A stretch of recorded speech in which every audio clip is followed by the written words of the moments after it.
intervention begins. आपकी है जिसकी बेटी के साथ एक लड़के ने बहुत गलत किया, लेकिन लड़की का बाप भी चुप नहीं रहता, बल्कि वो उस लड़के के साथ कुछ ऐसा कर देता है जिसके बारे में आप सोच भी नहीं सकते। दोस्तों, ये कहानी बहुत ही ज्यादा इंटरेस्टिंग होने वाली है, इसीलिए वीडियो को लास्ट तक जरूर देखना। तो कहानी की शुरुआत में हम वीरा नाम की एक लड़की को देखते हैं जो कि अपने कमरे में योगा कर रही थी। इसके बाद वीरा अपने ही कपड़े फाड़कर कुछ मूर्तियां बनाने लगती है। तभी मरीलिया नाम की एक बूढ़ी औरत वीरा को खाना देने के लिए आती है और उसने दरवाजे के बीच में बने एक छोटे होल से वीरा को खाना और एक किताब दे दी। दरअसल वीरा अपने रूम से कभी बाहर नहीं गई। आखिर वीरा को अपने रूम से बाहर क्यों नहीं जाने दिया जा रहा, ये तो आपको आगे मूवी में पता चलेगा। इसके बाद सीन बदला और हम रॉबर्ट नाम के एक प्लास्टिक सर्जन को देखते हैं जो एक यूनिवर्सिटी में जाकर बता रहा था कि कैसे मैंने आर्टिफिशियल स्किन बना ली है जो कि दिखने में बिल्कुल रियल लगती है। इसी के साथ रॉबर्ट अपना विजन भी उनके साथ शेयर करता है कि कैसे इस आर्टिफिशियल स्किन से हम आग में जले हुए लोगों के चेहरे वापस पहले जैसे बना सकते हैं। इसके बाद रॉबर्ट अपने घर आ गया। रॉबर्ट अपने साथ कुछ खून भी लेकर आया था, इसलिए वो घर आते ही अपनी लैबोरेटरी में जाकर दोबारा से स्किन बनाने का प्रोसेस शुरू कर देता है। फिर रॉबर्ट ने जैसे ही लिविंग रूम में आकर कैमरा चेक किया तो वहाँ पर हम एक लड़की को देखते हैं जो बिना कपड़ों के कैमरा की तरफ पीठ करके सो रही थी। रॉबर्ट जल्दी से उस लड़की को देखने के लिए जाता है। जैसे ही वो उस लड़की के पास गया, उसने देखा कि वीरा ने कुछ कागज के टुकड़ों से ही खुद को घायल कर रखा है। दरअसल ये वही वीरा नाम की लड़की है जिसे हमने मूवी की शुरुआत में देखा था। फिर रॉबर्ट जल्दी से वीरा का ट्रीटमेंट करने के लिए उसे अपनी लैबोरेटरी में ले गया। रॉबर्ट ने देखा कि वीरा को ज्यादा चोटें नहीं आई हैं। तभी वीरा रॉबर्ट से कहती है कि मैं अब मरना चाहती हूँ, जिस पर रॉबर्ट कहता है कि अगर तुम मरना चाहती तो तुम अपने गले की नस काटती। इस वक्त रॉबर्ट को ये भी समझ में आ गया था कि वीरा की स्किन बहुत ही ज्यादा मुलायम है, इसलिए वो अपनी लैबोरेटरी में जाकर दोबारा से एक नई तरह की स्किन बनाने में लग गया जो जल भी ना पाए और मच्छर के काटने का भी उस पर कोई असर ना हो। कुछ ही वक्त में रॉबर्ट वैसी स्किन बना लेता है और फिर उसी स्किन को वीरा को लगा देता है। इसके बाद रॉबर्ट वीरा की नई स्किन को जलाने की कोशिश करने लगा, लेकिन उसकी स्किन को कुछ भी नहीं हुआ। फिर रॉबर्ट एक मच्छर को भी वीरा की स्किन पर छोड़कर चेक करता है, लेकिन मच्छर ने एक बार भी वीरा की बॉडी को नहीं काटा। इसके बाद हम रॉबर्ट को एक मेडिकल म्यूजियम में देखते हैं जहाँ पर वो बहुत सारे बड़े बड़े लोगों को अपनी आर्टिफिशियल स्किन के बारे में बताता है। साथ ही रॉबर्ट उनसे झूठ भी बोल रहा था कि उसने जानवरों पर अपनी आर्टिफिशियल स्किन से एक्सपेरिमेंट किया है। इसके बाद रॉबर्ट से म्यूजियम का प्रेसिडेंट आकर मिला। वो रॉबर्ट से उसके सारे एक्सपेरिमेंट के बारे में पूछता है, जिस पर रॉबर्ट उसे चुपके से बता देता है कि मैंने इसका इंसानों पर भी एक्सपेरिमेंट कर लिया है, यानी कि मेरी बनाई हुई स्किन बिल्कुल कारगर है। पर प्रेसिडेंट को रॉबर्ट की बात से बहुत ही ज्यादा गुस्सा आ गया और वो उसे अपने इस आर्टिफिशियल स्किन वाले एक्सपेरिमेंट को रोकने के लिए कहता है। इसके बाद रॉबर्ट घर आ गया। आते ही वो अपनी स्क्रीन पर वीरा को देखता है जो बैठकर किताब पढ़ रही थी। फिर रॉबर्ट भी अपना सिगार लेकर वीरा के रूम में उसके साथ जाकर बैठ गया। तभी रॉबर्ट वीरा को बता देता है कि मेरा आर्टिफिशियल स्किन वाला एक्सपेरिमेंट पूरा हो गया। रॉबर्ट की ये बात सुनकर वीरा बहुत ही ज्यादा खुश हो गई, क्योंकि उसे लग रहा था कि अब रॉबर्ट उसे आजाद कर देगा, लेकिन ऐसा कुछ भी नहीं हुआ। रॉबर्ट वीरा से कहता है कि अभी मैं सोचूंगा कि तुम्हारे साथ क्या करना है। रॉबर्ट की ये बात सुनकर वीरा उसे कहती है कि क्यों ना हम दोनों एक साथ रहने लगे, और इतना कहने के बाद वीरा रॉबर्ट के करीब आने की कोशिश करने लगी। ये देखकर रॉबर्ट काफी ज्यादा घबरा गया और वो हड़बड़ाहट में वीरा के रूम से चला जाता है। अगले दिन रॉबर्ट मरीलिया के साथ बैठकर ब्रेकफास्ट कर रहा था। तभी मरीलिया रॉबर्ट से कहती है कि आखिर अब तुम वीरा का क्या करोगे? तुम्हारे पास सिर्फ दो ऑप्शंस हैं, या तो तुम उसे मार दो या फिर उसे जिंदगी भर उसी रूम में कैद करके रखो। लेकिन अगर तुमने उसे उसी रूम में कैद करके रखा तो वो एक दिन खुद सुसाइड कर लेगी। रॉबर्ट भी मरीलिया की बात को समझ रहा था। फिर वो मरीलिया से घर के सभी नौकरों को नौकरी से निकालने के लिए कह देता है। सभी नौकरों को घर से निकालने के बाद हम एक शेर की कॉस्ट्यूम पहने आदमी को देखते हैं जो रॉबर्ट के घर के बाहर आता है। वो आदमी मरीलिया से सिक्योरिटी कैमरा के जरिए बात करता है और उसे अपना बर्थ मार्क भी दिखाता है। उस बर्थ मार्क को देखकर मरीलिया काफी ज्यादा इमोशनल हो गई, क्योंकि वो आदमी कोई और नहीं बल्कि उसका बेटा जेका है। फिर मरीलिया जेका को घर के अंदर बुला लेती है। मरीलिया ने जेका को खाने के लिए खाना दे दिया। उसी वक्त टीवी पर ज्वेलरी शॉप में चोरी की न्यूज चलने लगी, जिसके अंदर सीसीटीवी फुटेज के जरिए 3 चोरों की वीडियो दिखाई जाती है और उनमें से एक चोर जेका भी था। उस न्यूज को देखकर मरीलिया समझ जाती है कि जेका उसके पास सिर्फ और सिर्फ पुलिस से बचकर छुपने के लिए आया है। इसलिए मरीलिया जेका को अपने घर से जाने के लिए कहती है। उसी वक्त जेका की नजर वीरा वाली स्क्रीन पर जाती है। जेका वीरा को काफी वक्त तक ऐसे ही घूरता रहा जैसे उसने वीरा को पहले भी कहीं पर देखा है। फिर जेका मरीलिया से वीरा के बारे में पूछने लगा, पर मरीलिया अपनी गन निकाल लेती है। वो जेका से कहती है कि अगर तुम अभी मेरे घर से नहीं गए तो मैं तुम्हें गोली मार दूंगी। लेकिन जेका बहुत ही चालाकी से मरीलिया मरीलिया के हाथ से गन छीन लेता है और उसे एक कुर्सी पर बांध देता है। उसके बाद वो पूरे घर में वीरा को ढूंढने लगा और तभी एक कमरे में उसे वीरा मिल जाती है। जीका देखता है कि वो कमरा लॉक है, इसीलिए वो चाबी लेने के लिए दोबारा से मरीलिया के पास चला गया। जीका मरीलिया को डरा धमका कर चाबी निकलवा लेता है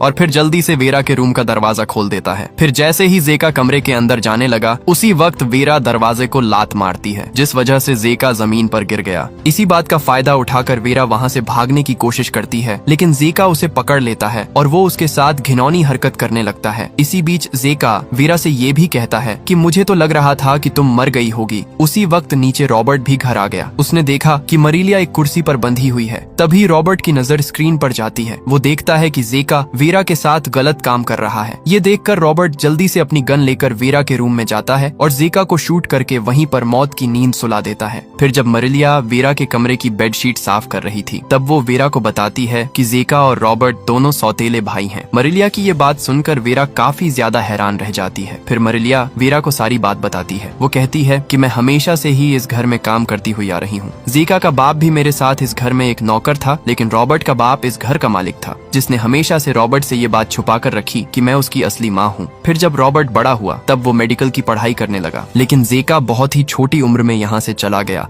और ऐसे ही गलियों में घूमकर अपना गुजारा करने लगा, जिसके चलते उसे चोरी की आदत लग गई। तभी वीरा मरीलिया से पूछती है कि जेका मुझसे ऐसे बात कर रहा था, जैसे वो मुझे पहले से जानता है। वीरा की बात सुनकर मरीलिया उसे रॉबर्ट की वाइफ गैल के बारे में बताती है, जिसे जेका से प्यार हो गया। इसलिए एक दिन जेका और गैल दोनों कार लेकर भाग जाते हैं, लेकिन बीच रास्ते में उनकी कार में आग लग गई। जेका तो मौका देखकर बाहर निकलकर भाग गया था, लेकिन गैल पूरी तरह से जल गई थी। वो मरी नहीं थी। इसलिए रॉबर्ट गैल को घर लाकर उसका ध्यान रखने लगा। उसने गैल के रूम से सभी मिरर हटा दिए ताकि गैल अपना चेहरा न देख सके, क्योंकि पूरा शरीर जलने की वजह से वो बहुत ही ज्यादा डरावनी लगने लगी थी। पर एक दिन गैल को घर के बाहर अपनी बेटी नॉर्मा के गाने की आवाज सुनाई देती है। जैसे ही उसने नॉर्मा को देखने के लिए खिड़की से पर्दे हटाए, उस वक्त वो ग्लास में अपने चेहरे को देखकर बहुत ही ज्यादा डर गई और उसने सदमे में आकर खिड़की से कूदकर अपनी जान दे दी। अब क्योंकि ये सब नॉर्मा के आगे हुआ था, इसलिए नॉर्मा भी सदमे में चली गई थी। मरीलिया वीरा को ये सब बता ही रही थी कि तभी रॉबर्ट जेका की लाश को ठिकाने लगाकर वापस आ गया। फिर वो वीरा को अपने साथ ले जाता है और आज वो पहली बार वीरा के करीब आ गया। इसके बाद हमें फ्लैशबैक का सीन दिखाया जाता है, जहाँ पर हम नॉर्मा को देखते हैं, जो कि अब काफी बड़ी हो गई थी। एक दिन रॉबर्ट और नॉर्मा एक पार्टी में जाते हैं, जहाँ पर उसे विंसेंट नाम का एक लड़का पसंद आ गया और नॉर्मा उसके साथ बाहर चली जाती है। बाहर जाकर विंसेंट नॉर्मा के साथ गलत हरकत करने लगा, जो कि नॉर्मा को बिल्कुल भी अच्छी नहीं लगती। इसलिए नॉर्मा चिल्लाना शुरू कर देती है। ये देखकर विंसेंट नॉर्मा को चुप कराने के लिए उसके मुंह पर हाथ रख लेता है, पर नॉर्मा ने उसके हाथ पर काट लिया, जिस वजह से विंसेंट को काफी ज्यादा गुस्सा आ गया और वो नॉर्मा को थप्पड़ मार देता है, जिससे नॉर्मा बेहोश हो गई। दूसरी तरफ रॉबर्ट ने देखा कि नॉर्मा पार्टी में नहीं है, इसलिए वो नॉर्मा को देखने के लिए बाहर चला गया। तभी उसके आगे से एक बाइक वाला निकलता है, जो बहुत ही हड़बड़ाहट में वहाँ से भाग रहा था। जैसे ही रॉबर्ट थोड़ा आगे गया, वो देखता है कि नॉर्मा जमीन पर पड़ी है। रॉबर्ट उसे देखते ही समझ गया था कि नॉर्मा के साथ उस बाइक वाले लड़के ने कुछ तो गलत किया है। तभी नॉर्मा अपने डैड को देखकर और भी ज्यादा घबराने लगी, क्योंकि आज के हादसे से उसका ट्रॉमा और भी ज्यादा बढ़ गया था। पर अच्छी बात ये थी कि रॉबर्ट ने विंसेंट की बाइक का नंबर देख लिया था, इसलिए उसे विंसेंट को ढूंढने में ज्यादा वक्त नहीं लगता।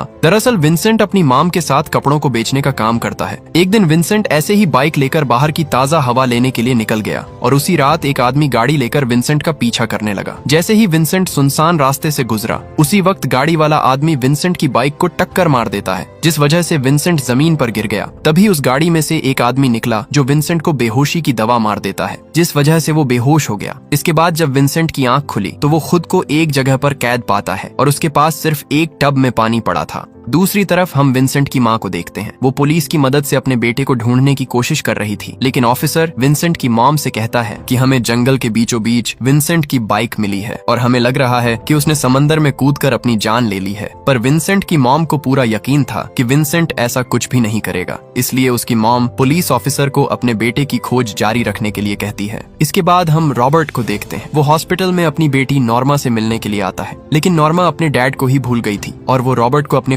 करीब आने नहीं देती क्योंकि उसका ट्रॉमा अब और भी ज्यादा बढ़ गया था। नॉर्मा को अब लगने लगा था कि रॉबर्ट भी उसके साथ कुछ बुरा न कर दे, इसलिए नॉर्मा रॉबर्ट से छुपने के लिए एक अलमारी में चली जाती है। फिर रॉबर्ट डॉक्टर के पास जाता है। तब डॉक्टर रॉबर्ट से कहता है कि नॉर्मा तुम्हें भी दोषी समझ रही है, वो भूल गई है कि तुम उसके डैड हो। रॉबर्ट ये जानकर बहुत ही ज्यादा हैरान रह गया। साथ ही वो फील करता है कि उसने उस रात नॉर्मा को इतने सारे लोगों के बीच पार्टी में ले जाकर गलती कर दी थी। दरअसल रॉबर्ट पहली बार नॉर्मा को अपने घर से बाहर किसी पार्टी में लेकर गया था, लेकिन उसी रात नॉर्मा के साथ बहुत बुरा हो गया, जिसने उसकी हालत और भी ज्यादा बुरी कर दी। इसके कुछ ही दिनों बाद नॉर्मा ने भी अपनी मॉम की तरह हॉस्पिटल की छत से कूदकर अपनी जान ले ली, जिसके बाद रॉबर्ट भी काफी ज्यादा दुखी रहने लगा। एक दिन रॉबर्ट विंसेंट के पास जाता है, जिसे उसने एक बहुत ही पुराने से स्टोर में बांध कर रखा हुआ था। रॉबर्ट सबसे पहले विंसेंट पर पाइप से पानी चला देता है और फिर अच्छे से उसकी शेविंग करता है। जैसे ही रॉबर्ट ने विंसेंट की शेविंग खत्म की, उसी वक्त वो एक कपड़े पर एक लिक्विड लगा देता है और फिर रॉबर्ट उसी कपड़े को विंसेंट के जबरदस्ती नाक पर लगा देता है, जिस वजह से विंसेंट उसी वक्त बेहोश हो गया। इसके बाद हम विंसेंट को ऑपरेशन थिएटर में देखते हैं। दरअसल रॉबर्ट विंसेंट की जेंडर सर्जरी करेगा,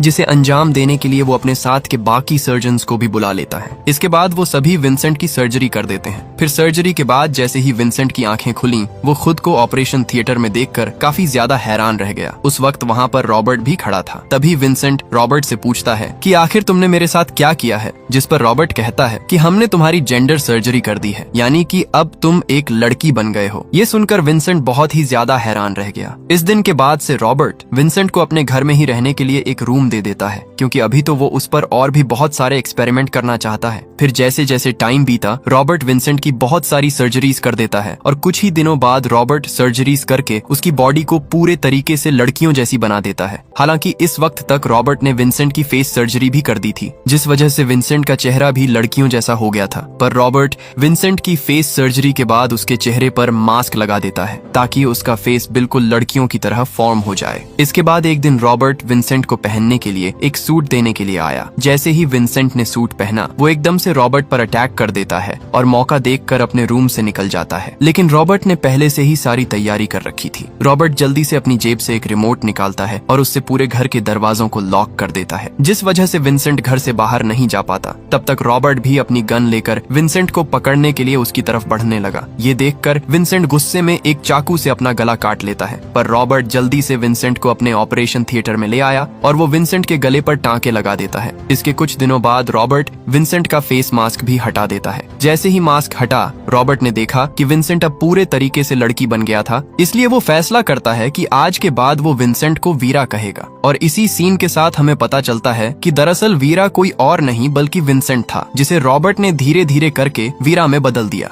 फिर वीरा को संभालने के लिए रॉबर्ट मरीलिया को अपने घर ले आता है। दरअसल नॉर्मा के मरने से पहले मरीलिया रॉबर्ट के घर में ही काम करती थी, पर नॉर्मा के मरने के बाद रॉबर्ट ने मरीलिया को काम से निकाल दिया। मरीलिया भी रॉबर्ट के पास वापस आकर बहुत ही ज्यादा खुश थी। इसके बाद कहानी दोबारा से प्रेजेंट में आती है। हम देखते हैं कि मरीलिया और वीरा दोनों रॉबर्ट के लिए ब्रेकफास्ट तैयार कर रही थीं। तभी मरीलिया वीरा से कहती है कि मुझे तुम पर बिल्कुल भी यकीन नहीं है, क्योंकि मुझे लग रहा है कि तुम कभी भी भाग सकती हो। जिस पर वीरा मरीलिया को विश्वास दिलाते हुए कहती है कि अब मैं रॉबर्ट को छोड़कर कहीं पर भी नहीं जाऊंगी। फिर वीरा रॉबर्ट के लिए जब ब्रेकफास्ट लेकर जा रही थी, तब वो अपने रूम को देखकर बहुत ही ज्यादा इमोशनल हो गई, क्योंकि उसने अपनी जिंदगी के बहुत सारे साल इस रूम में कैद रहकर बिता दिए थे। फिर वीरा रॉबर्ट के लिए ब्रेकफास्ट ले जाती है, जो रॉबर्ट को भी काफी अच्छा लगा। उसी वक्त रॉबर्ट वीरा से पूछता है कि कल रात मैंने तुमसे सच में कुछ कहा था या फिर मैंने कोई सपना देखा। जिस पर वीरा कहती है कि कल रात तुमने वादा किया था कि अब से तुम मुझे दोबारा से उस रूम में बंद नहीं करोगे और अब से मैं हमेशा तुम्हारे साथ रहूंगी। रॉबर्ट ने भी अब अपना इरादा बना लिया था कि वो अब वीरा को दोबारा से रूम में बंद नहीं करेगा। फिर रॉबर्ट वीरा को मरीलिया के साथ शॉपिंग करके आने के लिए भी भेजने का प्लान बनाता है। ये देखकर मरीलिया रॉबर्ट से कहती है कि वीरा का अभी भी कोई भरोसा नहीं है, वो मुझे चकमा देकर वहाँ से भाग जाएगी। लेकिन रॉबर्ट को वीरा पर पूरा विश्वास था, इसलिए वो वीरा को मरीलिया के साथ बाहर भेज देता है। उनके जाने के बाद रॉबर्ट के पास उसका एक दोस्त आया, जिसने उसके साथ विंसेंट के जेंडर चेंज का ऑपरेशन किया था। तभी वो रॉबर्ट को अखबार में विंसेंट की फोटो दिखाता है जो कि मिसिंग पेज पर छपी हुई थी। फिर फुलजेनी को रॉबर्ट से विंसेंट के बारे में पूछता है और उसे कहता है कि मुझे पता है कि विंसेंट को गायब करने में तुम्हारा हाथ है। फुलजेंसियो की बात सुनकर रॉबर्ट उसे झूठ बोल देता है कि विंसेंट तो खुद मेरे पास जेंडर चेंज का ऑपरेशन करवाने के लिए आया था, क्योंकि वो पोर्न इंडस्ट्री में काम करना चाहता था, इसलिए अब वो उस इंडस्ट्री में काम करने के लिए लंदन चला गया है। पर फुलजेंसियो को अभी भी उसकी बात पर बिल्कुल भी यकीन नहीं हुआ। ये देखकर रॉबर्ट अपनी गन निकाल लेता है। उसी वक्त वहाँ पर वेरा भी आ गई। उसने रॉबर्ट और फुलजेंसियो के बीच की बात सुन ली थी। वो फुलजेंसियो से कहती है कि मैं मेरी मर्जी से यहाँ पर आई हूँ, न कि रॉबर्ट मुझे किडनैप करके यहाँ पर लेकर आया था, और मैं रॉबर्ट के साथ काफी खुश हूँ। वेरा के मुंह से ये बातें सुनकर फुलजेंसी वहाँ से चुपचाप चले जाते हैं। इस वक्त अखबार में अपनी फोटो को देखकर वेरा काफी ज्यादा इमोशनल हो गई, क्योंकि उसकी मॉम अभी भी उसे ढूंढने के लिए विंसेंट की फोटो अखबार में छपवा रही थी। इसके बाद जब उसी रात रॉबर्ट और वेरा सो रहे थे, तब वेरा किसी काम से रॉबर्ट के ऑफिस में आ गई, जहाँ से वो चुपके से रॉबर्ट की गन अपने पर्स में डालकर वापस रॉबर्ट के पास आ जाती है। रूम में आते ही वेरा ने रॉबर्ट को गन पॉइंट पर ले लिया।